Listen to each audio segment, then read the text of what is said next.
Olá, pessoal, boa tarde. Eu espero que esteja tudo bem com vocês. Eu sou a professora Kelly Campelo e nós estamos iniciando mais uma aula aqui no nosso técnico de recursos humanos pelo canal Educação. Então, desejo que todos vocês sejam bem-vindos e bem-vindas a mais uma aula, a mais uma discussão.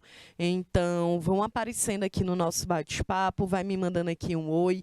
Quero saber se você está aqui. Como eu sempre falo, é fundamental a participação de vocês. A nossa disciplina é ética e relações interpessoais. Para que a gente consiga estabelecer uma relação interpessoal, é muito importante que vocês estejam aqui comigo, tá certo?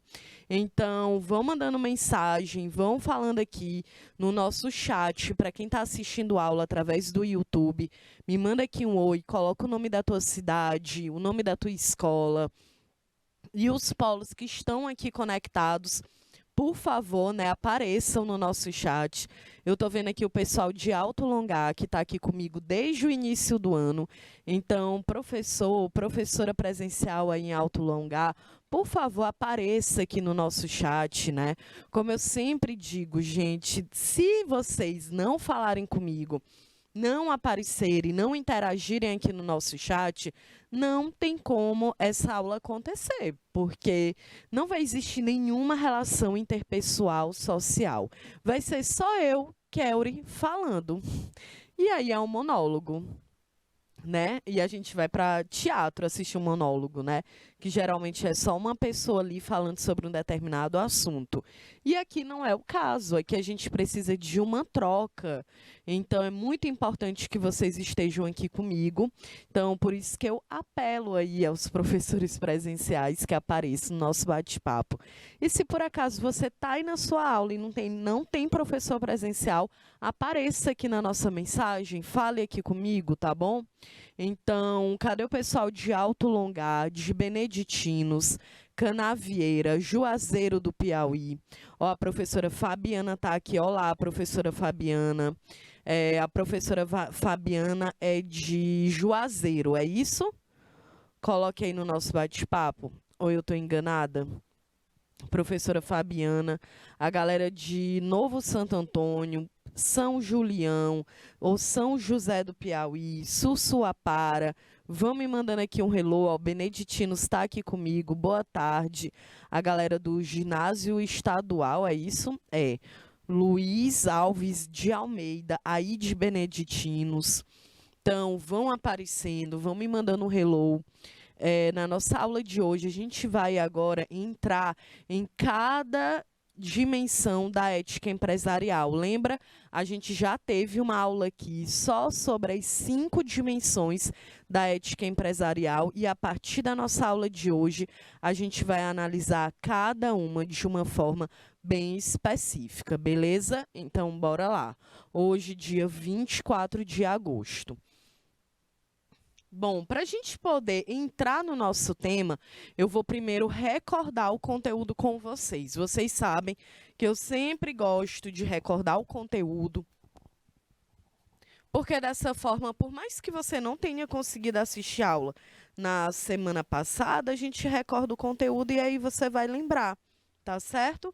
Então, vão aí aparecendo para a gente relembrar o nosso conteúdo. E eu gosto de relembrar o conteúdo sempre respondendo um exercício, porque aí fica melhor, acaba fixando mais na nossa mente. Então, bora lá, para a gente ler aí o texto. Vou ler junto com vocês e depois a gente responde juntos. É importante a empresa possuir regulamentos ou manuais de procedimentos específicos, como Manual de Controle dos Estoques, Manual de Utilização e Responsabilidade por Equipamentos e outros. Assim, pode evitar que colaboradores e terceiros utilizem esses ativos de modo informal. Exemplo, levando resmas de papel do estoque da empresa para uso pessoal em casa, Qual implantação do Código de Conduta Empresarial foi descrita no texto? Bom, a nossa aula passada foi justamente sobre Código de Conduta Empresarial. De que forma que você deve agir dentro de uma empresa? Quais são os seus deveres e também quais são os seus direitos? Tudo isso está descrito no Código de Conduta Empresarial. E aqui no texto está deixando algo bem claro, é o quê? Que os colaboradores acabam levando algum material da empresa, né? E aí pode ser algo bem simples, um papel higiênico, uma resuma de papel, mas que de qualquer forma são produtos que estão ali dentro daquela empresa e que, né, na teoria você não deve levar, nem na prática também, né? Então, qual implantação do Código de Conduta Empresarial foi descrito no texto, gente? Foi o uso de ativos da organização, né? Toda empresa ela tem ali os seus materiais, os seus recursos materiais para que aquele trabalho ele possa ser desenvolvido. Então, por exemplo, eu sou professora no canal Educação. Eu não posso simplesmente terminar a aula e eu levar o microfone para minha casa, porque é um material da empresa que outra pessoa vai precisar depois que a minha aula terminar. Então, eu não posso, né, simplesmente, a TV da minha casa pifou e eu pegar aqui uma TV do canal Educação e levar lá para casa, por enquanto. Não dá, porque é um uso ativo, é um recurso material ativo de dentro de uma empresa e que a gente não pode tirá-lo de dentro dessa organização. Então, aqui a alternativa verdadeira, letra B. Segunda questão, leia o texto abaixo. Olha isso, sua para. A área destinada a prevenir acidentes e doenças ocupacionais dentro do ambiente de trabalho, buscando entender como acontece e quais os passos para a prevenção. Qual implantação do Código de Conduta Empresarial foi descrita acima? E aí, a Fabiana, a Leidiane, olá, professora Leidiane, a turma e o pessoal de São José do Piauí, a galera de Sussuapara. Qual a alternativa aí vocês acham que está correta? Olha, a área destinada a prevenir acidentes e doenças ocupacionais dentro do ambiente de trabalho, buscando entender como acontece, quais os passos para a prevenção.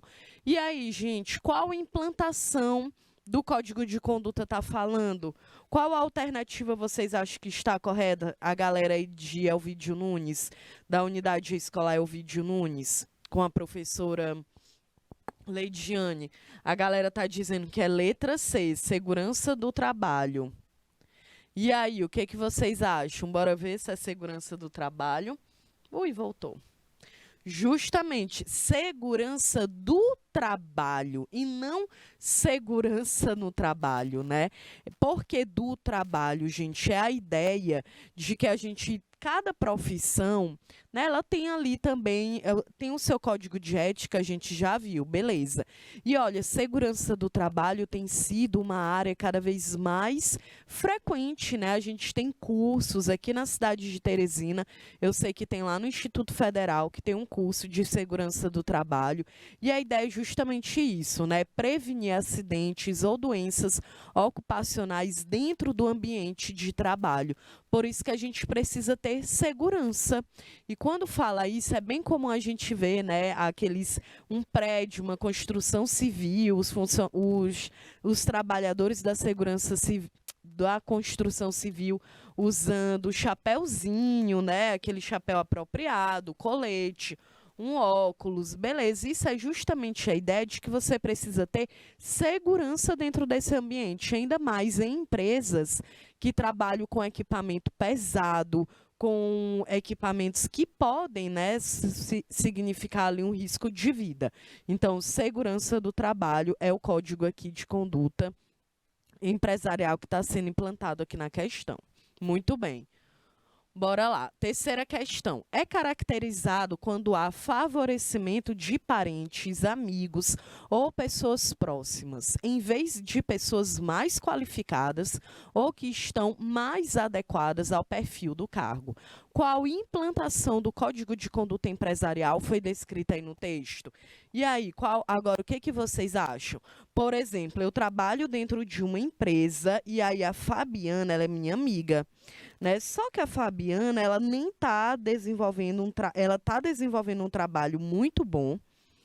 E aí eu penso, olha, Fabiana, eu vou te demitir porque tu não está desenvolvendo um trabalho que eu estou gostando, mas na verdade é só porque eu quero colocar a Fabiana, que é minha amiga, para trabalhar lá no lugar da Fabiana. Leidiane, né? Eu estou repetindo aqui os nomes, né, gente? Então, basicamente, eu sou o RH de uma empresa, eu demito uma pessoa, mesmo ela desenvolvendo muito bem o seu trabalho, porque eu quero beneficiar a outra.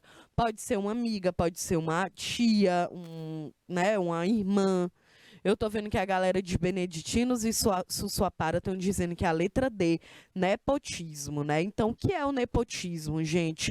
É uma autoridade exercida pelos sobrinhos ou demais parentes, né, do Papa na administração eclesiástica. Essa é a definição que a gente tem no dicionário do que é o nepotismo. E o segundo é um favoritismo para com parentes, né? Principalmente a galera, então pega um parente e coloca ele dentro de uma administração pública ou dentro de uma administração de uma empresa também. Então é isso que a gente fala que é o nepotismo. Eu gero benefícios, né, para uma determinada pessoa de acordo com os meus próprios interesses. Então, muito bem. Alternativa verdadeira, letra D. Bom, então agora a gente revisou um pouquinho aí o nosso conteúdo da aula passada sobre os códigos de conduta, os direitos e os deveres que existem dentro de um código, né? As normas que vão gerir as pessoas que estão trabalhando dentro de um determinado lugar. E agora a gente vai falar aqui sobre a primeira dimensão da ética empresarial, que é a sustentabilidade e a consciência planetária. O primeiro ponto que eu quero que vocês se lembrem é, quando a gente fala em sustentabilidade, não é somente a ideia de que tem que reciclar o lixo, tem que jogar o lixo no lixo, não é isso? A sustentabilidade, ela vai muito além. Quando a gente está falando em sustentabilidade, nós estamos unindo o conceito da questão econômica, social e ambiental. E aí, no decorrer da aula, a gente vai entender o que tem a ver a economia ou desigualdades sociais quando a gente fala em sustentabilidade. Tá certo? Então, o primeiro ponto que a gente vai refletir aqui é sobre a ideia de cidadania.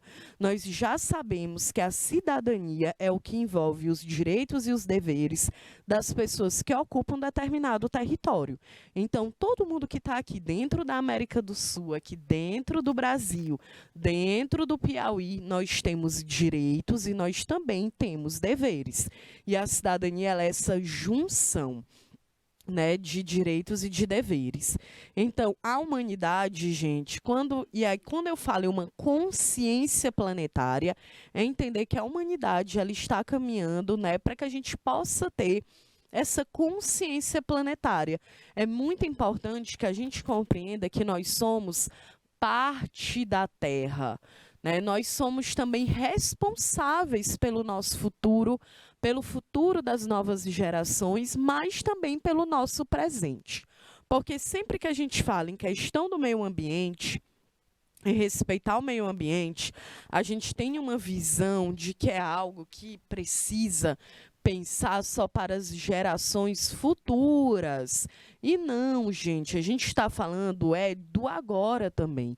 Quando a gente não tem essa consciência de respeitar, de proteger o meio ambiente, as consequências elas não vão vir daqui a 1000 anos, não. As consequências elas podem vir ainda no presente, né? Não é à toa que está sendo aí marcado que a gente está com a nossa temperatura cada vez mais, está subindo cada vez mais, né? Aí geralmente eram considerados com as temperaturas bem frias, como o Canadá, na América do Norte, desde 2020, que está batendo recordes, né, com as altas temperaturas. A gente viu registro de pessoas idosas, né, que infelizmente morreram dentro das suas casas, porque geralmente são casas que não são apropriadas, né, para enfrentar um grande período de calor, porque afinal de contas, né, o Canadá ali na América do Norte sempre tem ali as suas temperaturas definidas, né, temperaturas não, estações mais definidas, mas a gente sabe que é um país, né, que tem um inverno rigoroso. Dependendo de algumas províncias, tem um inverno mais rigoroso ainda. E, mesmo assim, estão passando por ondas de calor. Então, isso é para a gente perceber que o aquecimento global, gente, é algo que já está acontecendo, embora a gente esteja vivendo um período na humanidade em que as pessoas elas estão suspeitando, duvidando da ciência. Porque em pleno ano de 2022, no século 21, nós temos pessoas que ficam aí duvidando que a Terra é redonda, né? Eu fico pensando lá, o Galileu, o cara quase morreu na Inquisição da Igreja Católica para defender uma ideia, para defender a ciência. E o que que adianta, né? Ele deve estar pensando agora, gente, o que que adianta? Olha o que que essa galera está defendendo hoje. E é isso, gente. A gente precisa compreender que, primeiro, a gente precisa acreditar, valorizar a ciência, acreditar nas pesquisas científicas, né? E a outra é aí sim a gente também vai conseguir ter uma consciência muito maior de que nós somos parte da Terra, de que nós estamos inseridos aqui dentro desse ecossistema, que é uma junção de todos os seres vivos que ocupam o planeta, né, seja os seres humanos, as plantas, os animais irracionais e também os abióticos, que é o que a gente diz que é o solo, o ar, a água e a energia, né? Então, quando eu penso em uma cidadania planetária, é na ideia de que eu me identifico que eu estou dentro desse planeta e que eu preciso respeitá-lo, protegê-lo, preciso fazer a minha parte. Então, a cidadania planetária, ela é uma consciência que reconhece que, independente da sua nacionalidade, do contexto em que nós vivemos, estamos todos em um mesmo barco, né? Habitando um mesmo planeta. E aí isso é interessante porque de todos os estudos que a gente já teve, da galera, né, tentar chegar em outros planetas, a gente não tem ainda não apareceu nenhum planeta que tenha condições ideais para o desenvolvimento e a evolução, né, a permanência da espécie humana. O único planeta que a gente tem é o planeta Terra, gente. Então é muito bom que a gente consiga se ligar nisso aqui, que a gente consiga, de fato, entender como é importante a gente proteger o planeta que nós vivemos, tá certo? Então, quando a gente fala aqui nessa cidadania planetária, nessa consciência que a gente precisa ter, que independente do país que você esteja, nós estamos inseridos em um mesmo barco, né? A cidadania planetária, ela é mais do que ambiental. Ela leva justamente a que a gente possa superar as nossas exclusões sociais, refletir sobre, porque superar é muito mais complexo, mas entender que existem exclusões sociais e econômicas, né? Entender que existe diversidade cultural, étnica, diversidade de gênero. Então, é ter uma consciência que a gente ocupa um determinado lugar e que, é claro, a gente também ocupa esse lugar com outras pessoas à nossa volta, né? Então, isso aqui é fundamental. Entender que estamos, de fato, no mesmo barco, habitando um mesmo planeta. E é óbvio que ele precisa ser cuidado, reconhecido, valorizado e amado, né, gente? Protegido. Bom, então agora a gente vai analisar aqui o que diz que é um círculo virtuoso da consciência ecológica, né? Então a gente vai analisar o que é a indignação, a mística, ações coletivas, atitudes pessoais, informação e encantamento. Bora lá. Primeiro, encantamento. Quando a gente vê uma consciência planetária, o que que significa, né? Tá aparecendo aqui, olá, Lívia Maísa, que tá aqui. Lívia, eu nunca mais te vi aqui na nossa aula. O que foi que aconteceu? Senti sua falta, porque você sempre participa aqui com a gente. Então, coloca aí o que foi que aconteceu, tá bom?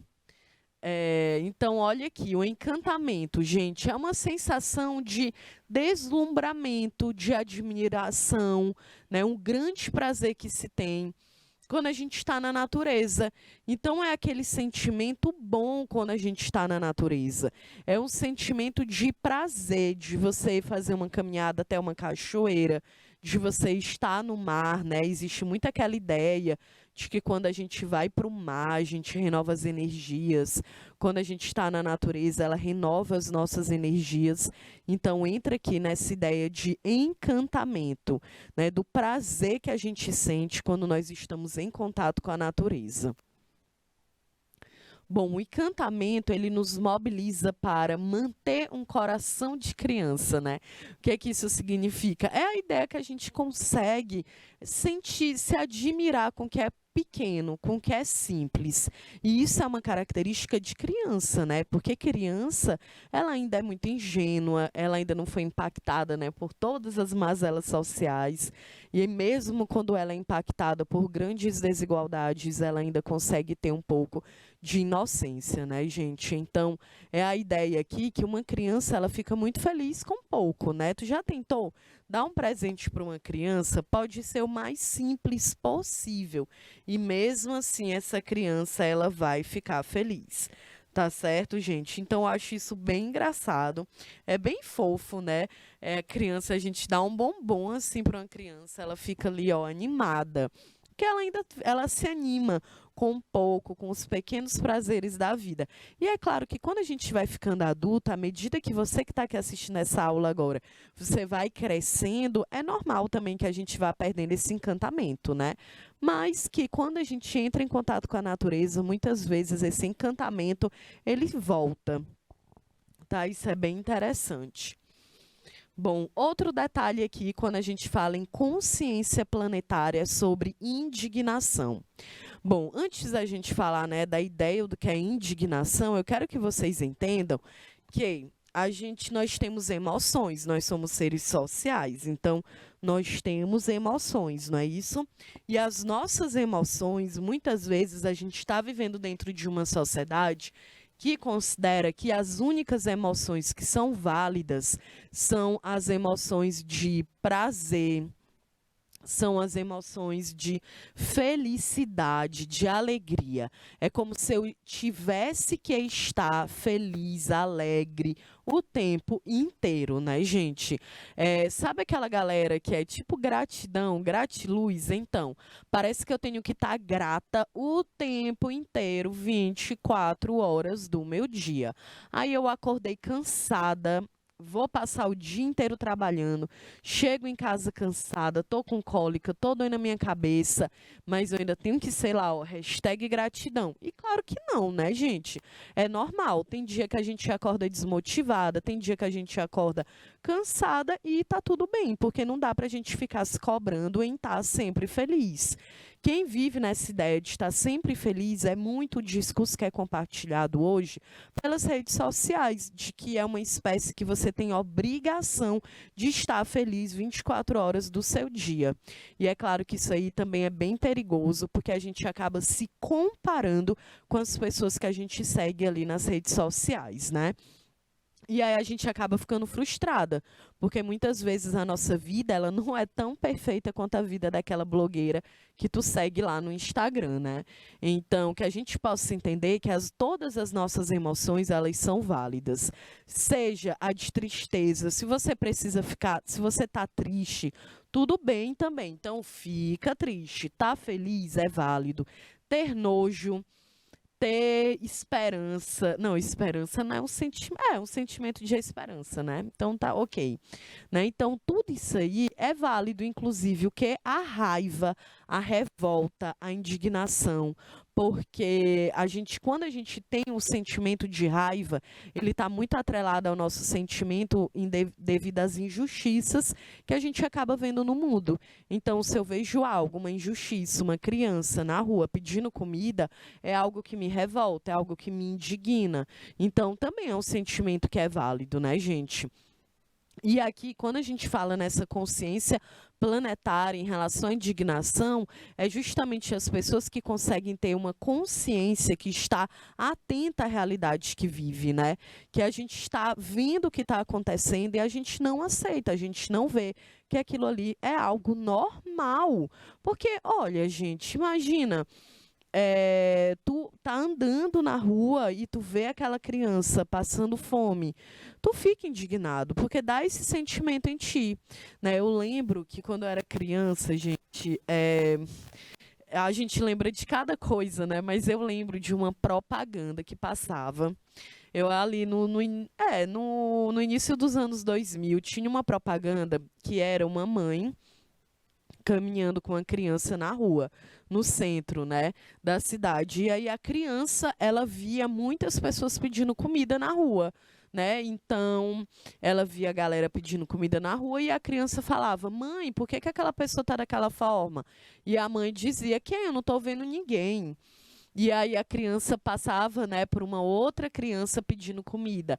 E ela falava: "Mãe, por que que essa criança está aqui na rua pedindo comida?" E a mãe dizia: "Quem? Eu não estou vendo ninguém." E a crítica era justamente essa, de que as crianças, elas têm esse sentimento, porque aquilo ali é algo que elas ainda não entendem, né? A desigualdade social. Então é algo que chama a atenção, que machuca, que faz refletir. E as pessoas adultas, gente, não tem mais essa consciência, não consegue se indignar. Então acha que é normal, porque a gente vive dentro de um país que tem desigualdades, né, uma má distribuição de renda. Então, se eu vejo uma pessoa pedindo comida na rua, tá beleza, tá normal, porque isso é uma consequência das desigualdades, né?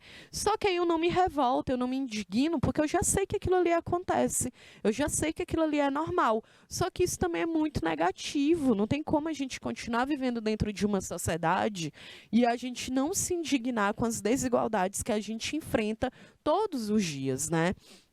Então, a indignação, ela é fundamental, porque a indignação, ela move as pessoas, né? Ela move para que tu possa gerar uma transformação na sociedade que tu viva.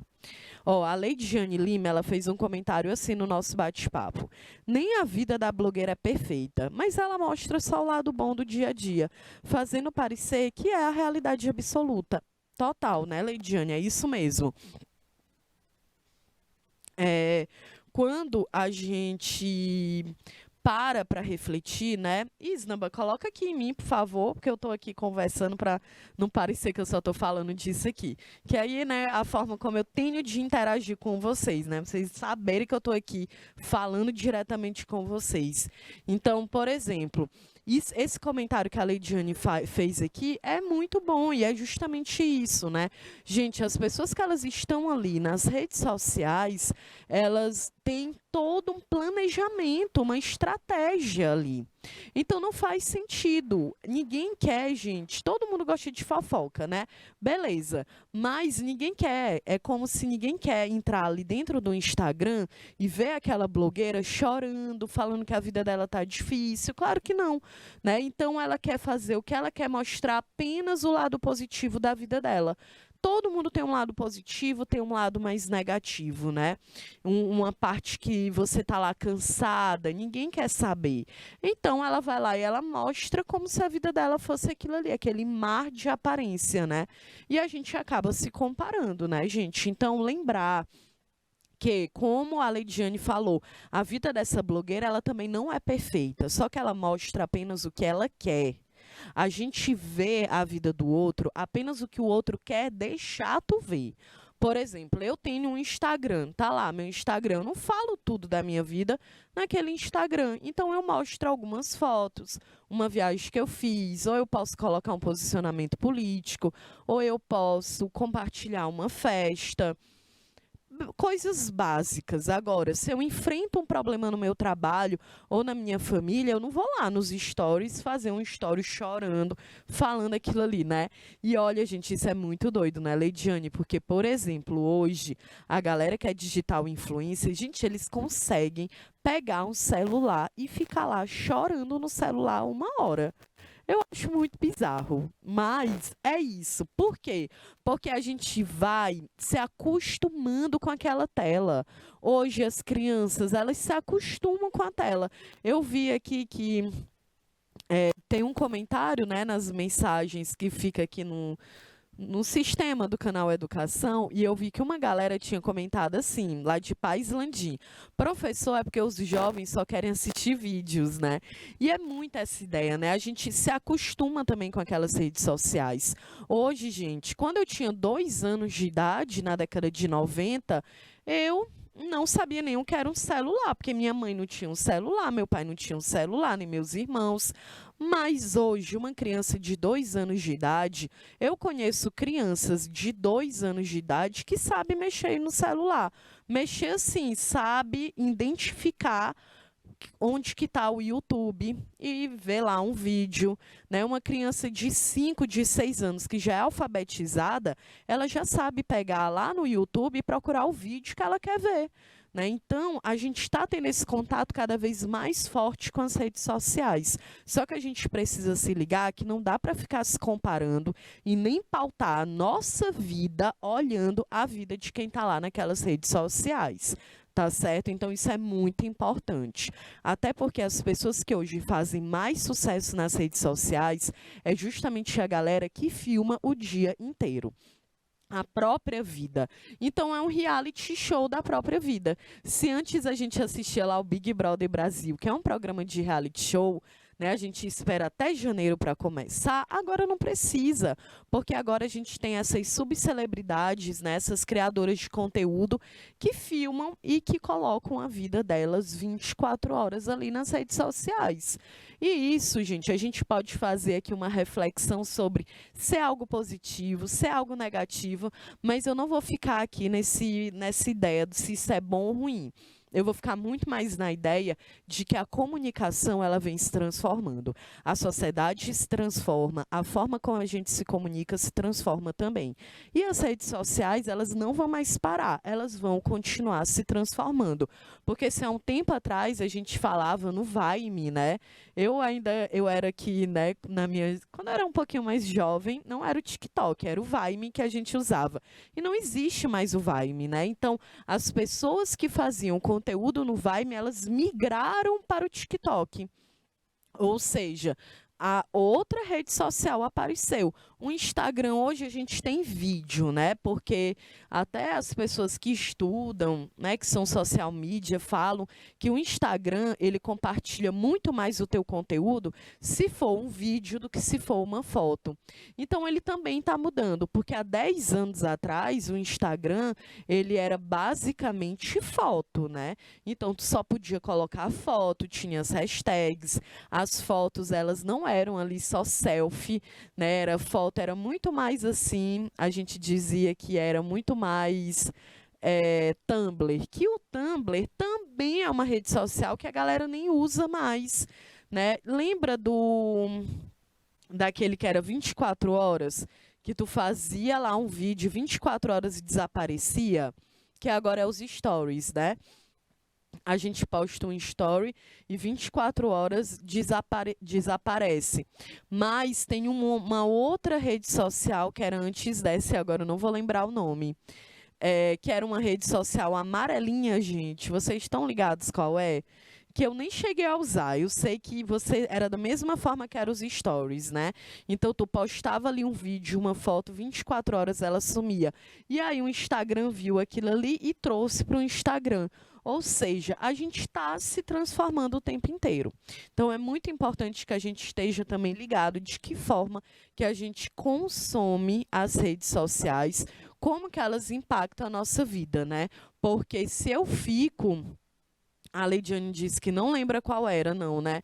Eu também não lembro. Tu lembra, Isnaba, qual é essa rede social? Que é antes que ela era amarela, que a gente fazia um story.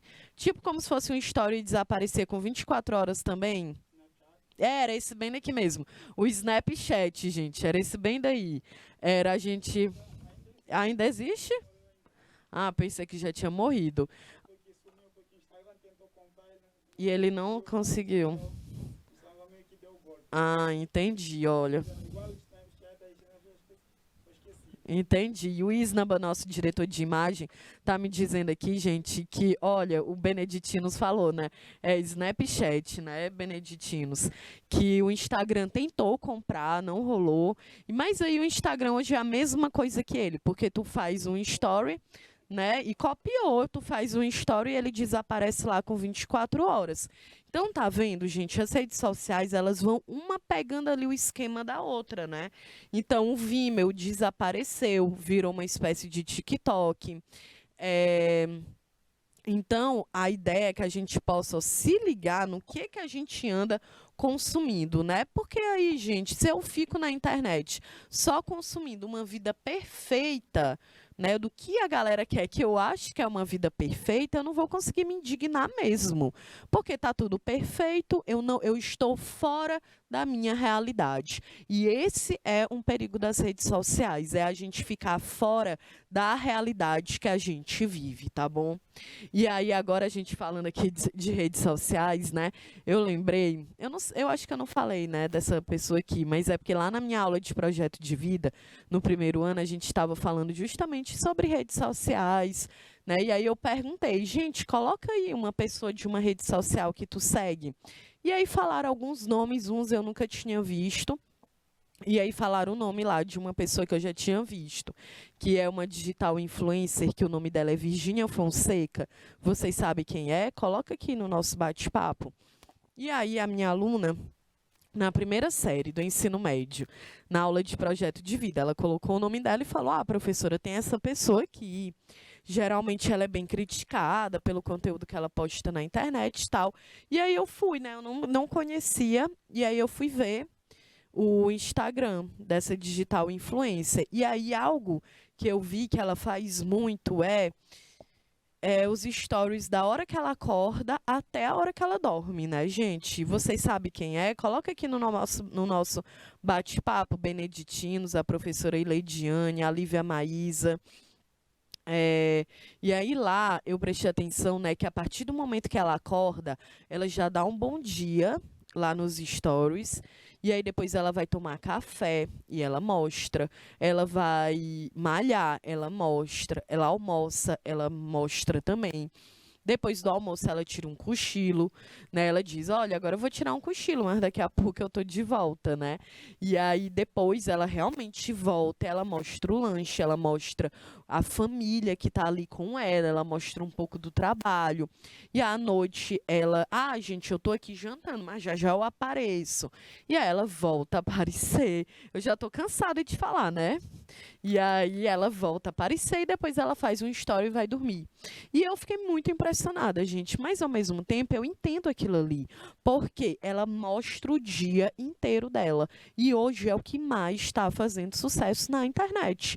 As pessoas, elas querem saber, elas têm curiosidade para saber o que o outro faz da vida, né? Então, é isso que ela faz. Ela mostra basicamente o dia inteiro dela. E ela tá ganhando muito dinheiro com isso, né? Então, aí também me fez lembrar, a Leidiane disse que sabe quem é, mas não acompanha, né, Leidiane? E aí me fez lembrar também daquela Boca Rosa, que é a Bianca Andrade, que ela foi parar nos top trends do Twitter porque ela deixou escapar, e eu vou botar o deixou entre aspas, porque essa galera faz tudo na estratégia. Ela deixou escapar um cronograma de tudo que ela mostraria no Instagram dela naquele dia. E, gente, era assim, 9 horas da manhã, acordar, fazer story tomando café com frase motivacional. 10 horas, fazer 3 stories com o filho dela. Olha isso aí. 11 horas, fazer stories se maquiando para o almoço. 1 hora da tarde, fazer uma propaganda de uma publicidade que ela tinha lá para fazer. Ou seja, ela planejou os stories dela de 9 da manhã até 10 da noite, gente. Então, isso não é algo naturalizado, né? A gente entender que essas pessoas, que elas já têm um número de seguidores muito grande, quando ela aparece no story, não é algo orgânico. Ela aparece nos stories porque ela planejou. Ela tem uma estratégia para fazer uma comunidade de pessoas que seguem ela, né? E é claro que isso é válido, ela é uma empreendedora, é uma estratégia que ela usa. A gente é que precisa se ligar, entendeu? Porque senão, ó, a gente vai indo e vai acreditando que tudo que aparece ali é algo que eu preciso. Ah, então eu preciso do batom da Boca Rosa, porque senão nunca vou ser feliz. E aí não dá, tá certo? Então, voltando aqui para a consciência planetária, a gente falar sobre informação. Saber como o ciclo da vida, né, do nosso planeta, do mundo que a gente está sendo impactado, né? E aí lembrar que existe o quê? Uma má gestão dos recursos naturais que pode resultar em um presente e um futuro muito complicado, né? Porque o que a gente precisa entender é que esses recursos, eles vão acabar um momento, eles não são infinitos. Então a gente acha, ah, mas é água. Nunca vai acabar? Pode acabar, mesmo o Brasil sendo um país que tem uma das maiores reservas de água doce do mundo, mas a gente também tem muito desperdício, né? Então, se informar, gente, ter uma consciência de que esses recursos naturais, uma hora eles podem acabar. E se eles acabarem, a gente vai ter que arcar aí com as consequências disso, né? Então, se ligar nessas informações, de onde é que vem a água que a gente usa? Como que essa água chega até a gente? Como que a gente utiliza essa água? Né? Você que está aqui assistindo essa aula agora, galera de Beneditinos, sabe de onde é que vem a água que vocês utilizam? Será que você desperdiça essa água? E aí tem até o meme, né, que a gente vê na internet, quer dizer assim, ah, professora, mas o que adianta eu economizar no meu banho se o agronegócio está lá gastando litros e mais litros de água, né? Realmente, né, a gente sabe que a ideia é que tu leve 7 minutos em um banho, é um banho suficiente, mas o agronegócio está gastando lá 10 mil litros de água. Entra a tua consciência enquanto ser humano que está ocupando esse espaço aqui. E é isso, né, gente? É uma consciência individual, óbvio, mas que se todo mundo tivesse consciência, aí teria um peso coletivo muito maior. Então, é muito importante a gente ter essas informações. É por isso que eu coloquei aqui na tela, ó, algumas informações que quando eu fui fazer essa aula, gente, eu também fiquei um pouco chocada, viu?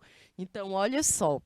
Vamos ver o tanto, eu coloquei alguns pontinhos aqui e a quantidade de água que essa galera utiliza. Olha, agricultura intensiva é uma atividade socioeconômica que mais utiliza água em todo o mundo. 70% em média de toda a água consumida no planeta vai para a agricultura intensiva.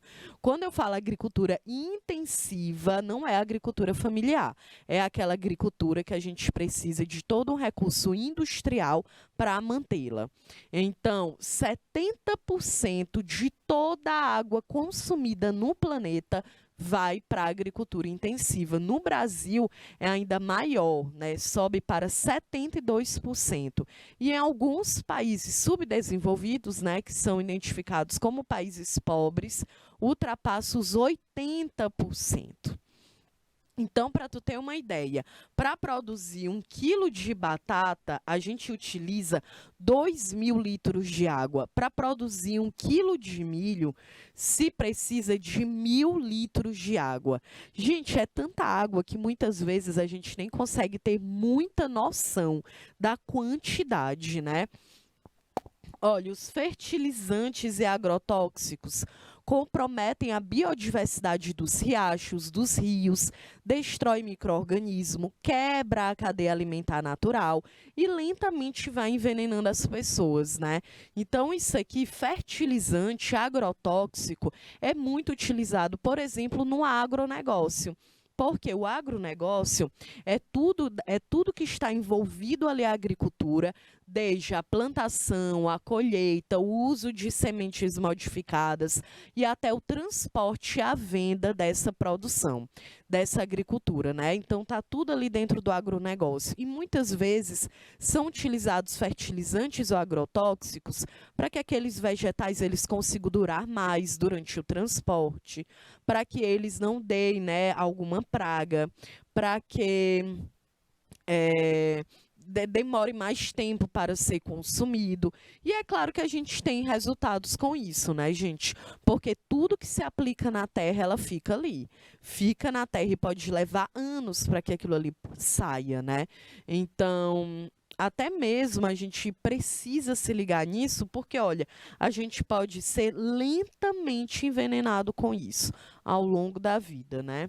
E é verdade, gente, tem muitos estudos aí que mostram algumas substâncias que são super tóxicas para o ser humano, que é encontrado em alimentos que são industrializados, né? Por isso que se fala tanto de uma alimentação que ela seja mais equilibrada, que ela seja mais saudável. E aí é que é preciso fazer recorte social, gente.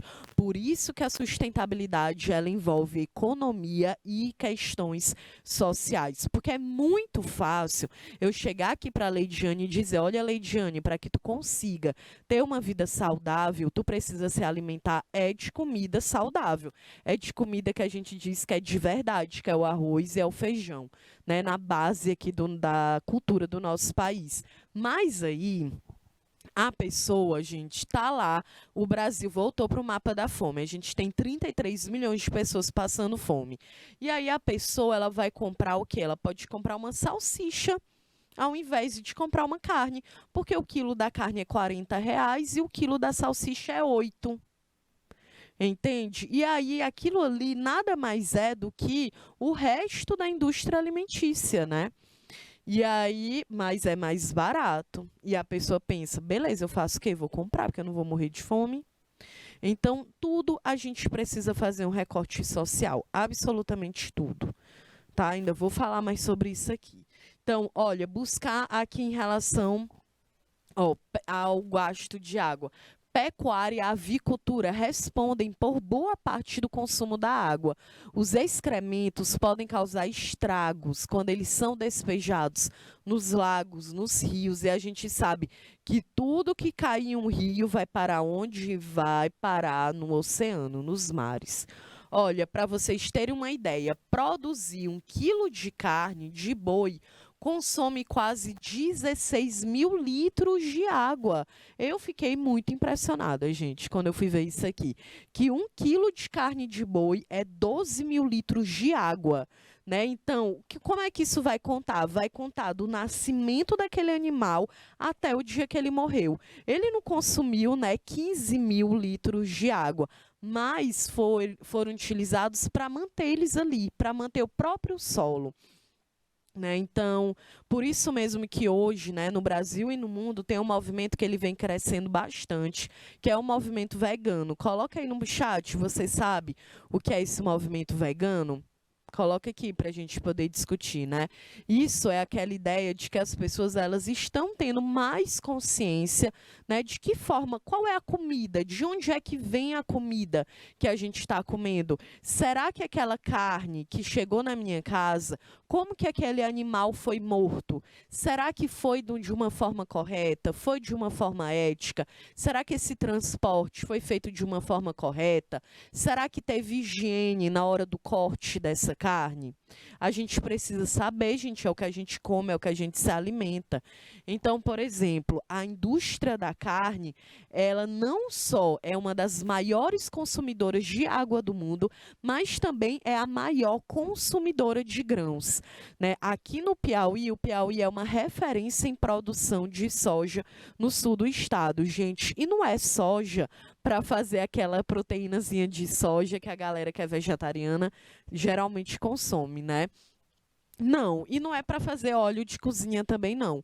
A maior parte dos grãos de soja que são consumidos, produzidos no Piauí, é para virar comida de boi no Brasil e fora do Brasil, né? Então é muita água que é utilizada naquilo ali, com um grão que basicamente vira comida de um animal. Então, isso aí é uma prova de que é a indústria da carne, é uma indústria que gasta muita água e que utiliza muitos grãos, né? Mais da metade de todos os grãos cultivados no mundo, gente, olha isso aí, mais da metade de todos os grãos cultivados no mundo vão para a alimentação de animais que vão ser mortos no abate.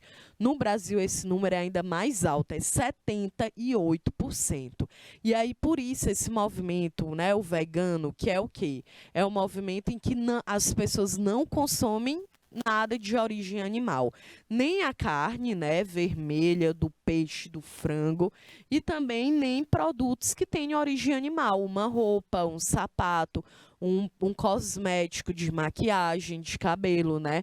Lembrando que tem a questão da vacina, né? Porque vacina geralmente também é testada em animais. Mas no caso do movimento vegano, as pessoas se vacinam porque na ideia de que é um impacto coletivo, né, gente? Não é sobre você, é sobre o mundo que você vive. Então, deixar isso bem claro. E aí, dentro desse movimento, é justamente as pessoas refletindo sobre essa indústria da carne, né? De que forma que esses animais são mortos.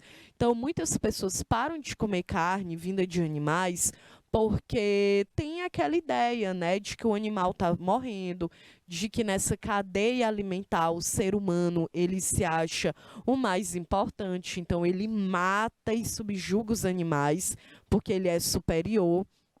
E aí a gente entender que esse movimento vai muito além, né, de você não querer a morte desses animais. É justamente uma consciência de que forma que os recursos naturais estão sendo utilizados dentro do planeta que a gente vive. Tá bom? Olha, também tem o que? O turismo predatório. Gente, o turismo predatório é quando a gente vai visitar um determinado lugar na natureza e a gente não tem nenhum pingo de cuidado, nenhuma responsabilidade com aquele lugar que a gente está. Então, por isso que se fala que é um turismo predatório, porque a gente acaba tendo práticas que a gente vai gerar um impacto dentro daquela natureza, né? E olha, é muito fácil a gente perceber isso. Basta tu ir em uma praia, tu chega lá, tá lotado de lixo, gente. Tu vai em uma cachoeira aqui perto da cidade de Teresina, tem muito lixo também. Então as pessoas elas vão, elas levam suas comidas, elas levam suas bebidas, e aí quando elas acabam ali o divertimento, elas deixam todo aquele lixo ali. É claro que é também uma questão de falta de educação, porque a gente aprende desde criancinha lá no ensino fundamental que é para tu jogar o teu lixo na lixeira, né, gente? E a galera não faz isso, então falta uma consciência, falta realmente a noção de que é muito importante você respeitar o ambiente que você tá. Né? Então, por exemplo, em muitos locais no Brasil, não há a estrutura para a prática de um turismo que seja responsável. E mesmo assim são construídos hotéis, pousadas, em locais que são inadequados. Aqui no litoral do Piauí, gente, tu vai lá em Barra Grande, a galera constrói pousada na beira da praia. Né? Então, em qualquer litoral do Brasil que tu vá, tem lá aquelas casas super luxuosas na beira da praia. Aquilo ali é um impacto. Claro que é, né? Por quê? Porque é um ambiente natural, é um ambiente que ele não está preparado para receber uma casa, uma construção. Gente, uma construção gera muito lixo, muito lixo. Imagina tu aí na tua casa, se tu for fazer uma reforma, a menor possível na tua casa vai gerar muito lixo. Então tu imagina tu construir um hotel, uma pousada, gente, na praia. Não tem como. Né? E ainda tem toda a segregação, porque uma pousada, um hotel que é feito na beira da praia, ele é muito caro. né? E aí, geralmente, as pessoas que vivem dentro daquele próprio litoral, elas não são impactadas por aquela melhoria, né? Existe também uma segregação, isso é muito forte, né? E então, a gente tem ali, muitas vezes a gente vai para um litoral, mas a gente nem sabe como que as pessoas vivem de fato ali dentro, né? E aí isso aí eu posso falar sobre o próprio estado que eu vivo, em que eu lembro que na cidade de Barra Grande, que é no litoral daqui do Piauí, na virada do ano, né, a gente estava ainda com a Covid batendo recordes e teve festa de Réveillon. E aí lá nas praças, né, eu tenho amigos que trabalham lá, e aí lá na praça, gente, tinha teste para Covid-19 todos os dias. No dia que acabou o Réveillon e os turistas foram embora, deixaram o quê? Muita sujeira e muita gente contaminada pela Covid, porque tinha teste para quem estava lá, turista, na praça, né, se divertindo. Depois que a galera vai embora e os nativos, as pessoas que de fato moram e vivem ali, elas vão sofrendo o impacto daquilo. Então, a gente cria uma segregação. Então, a gente precisa ter muito respeito pelo ambiente, pelas pessoas que vivem nesses lugares, né?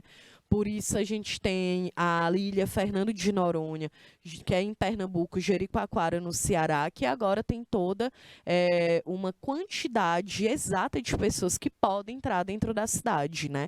Porque é isso, é muita gente, é muito lixo, é muita falta de respeito, né, gente, por aquele local.